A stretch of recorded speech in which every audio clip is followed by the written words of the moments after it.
Hi everyone. Today is my day to give you to bring a word of encouragement to you. Um, and yesterday we got the shelter in place order by the governor of Maryland. So now we're looking to stay at home for I guess at least until the end of April and maybe more. We don't know.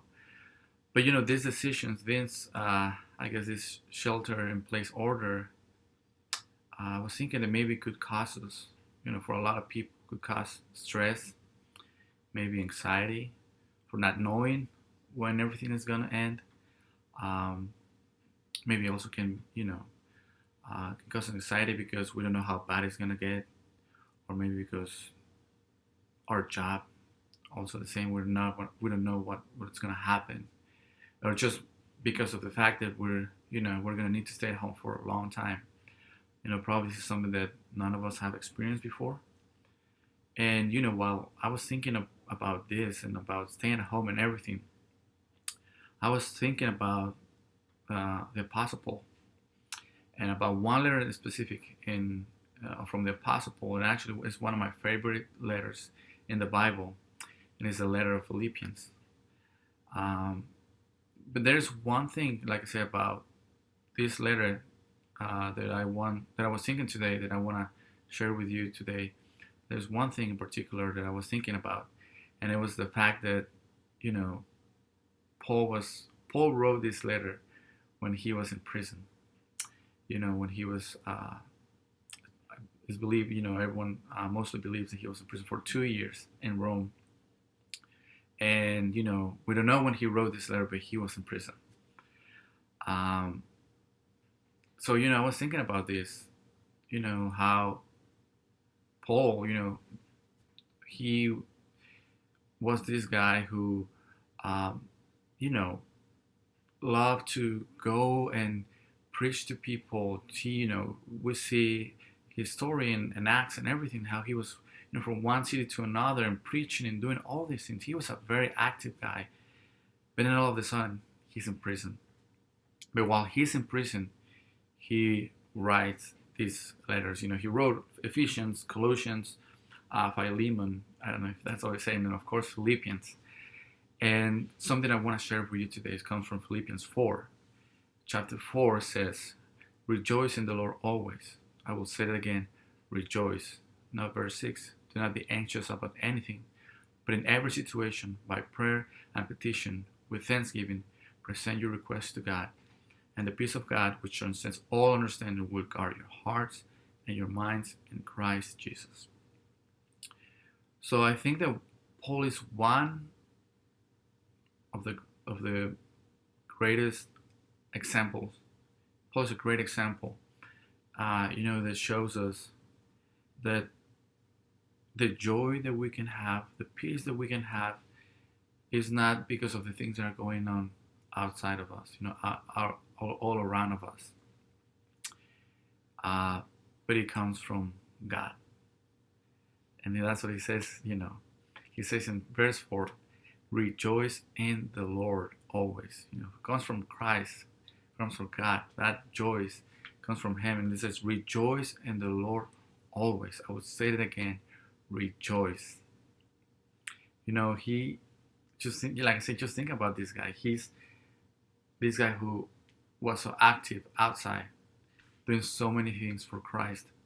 Now he's in prison, and for, like I said, I don't know how long he was in prison when he wrote this letter.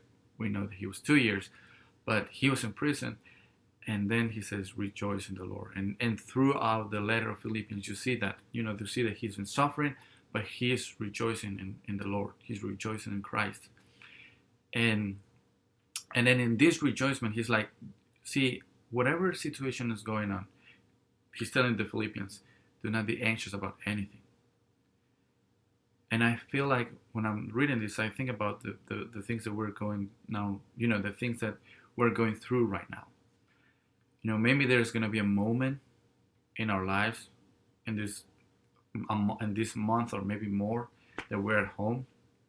Maybe there's going to be moments where we're going to feel this anxiety, for whatever reason, but maybe we're going to start feeling this anxiety.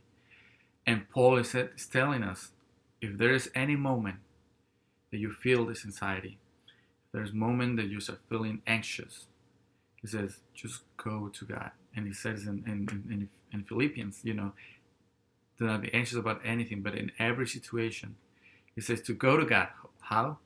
By prayer, by petition, thanksgiving. Present your requests to God. And that's one of the things I encourage you to do today. That is, if there's any moment in these days that you start feeling these things, to go to God and petition and prayer, to go to Him, to open your heart to Him. And then what is going to happen when we do this?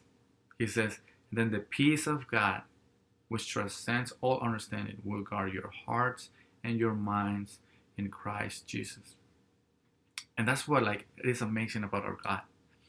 I remember one of the hardest things of my life was when my grandfather passed away. And I experienced that when my grandfather passed away. I remember, everyone knew that, for instance, my sister, she knew how much I loved my grandfather. Everyone knew, in my family. And I remember flying. I was, here in the United States. I flew the same day to Mexico. And my sister asked me, why are you like this?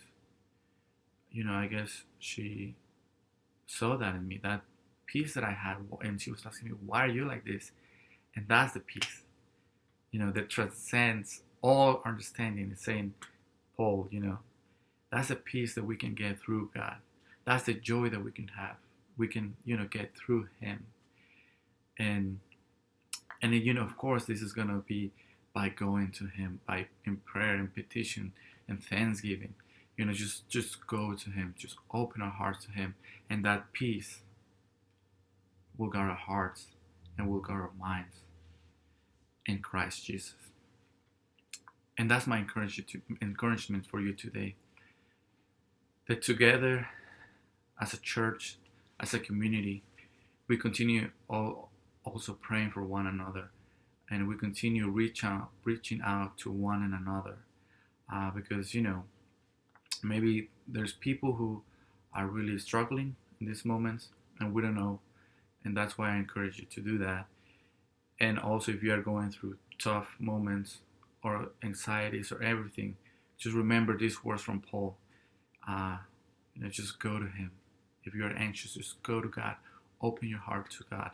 And that peace and that joy, will guard your heart and your mind. So that's my encouragement for you today. And, I hope that through all these moments, we have these verses and all these verses that we've been sharing and the car has been sharing with us, that we could have it in our minds and in our hearts and meditate about these verses, and always remembering that we have this great God that cares about us. That cares about us. And in 1 Peter 5:7, He's telling us to cast our anxieties to Him because He cares. He cares for us. So we have that God. And just that's my encouragement for you today. And that anything that we can do for you, that you can reach out for us too. So hope you have a blessed week, and just praying for you and praying that we can be this community that rejoice in God.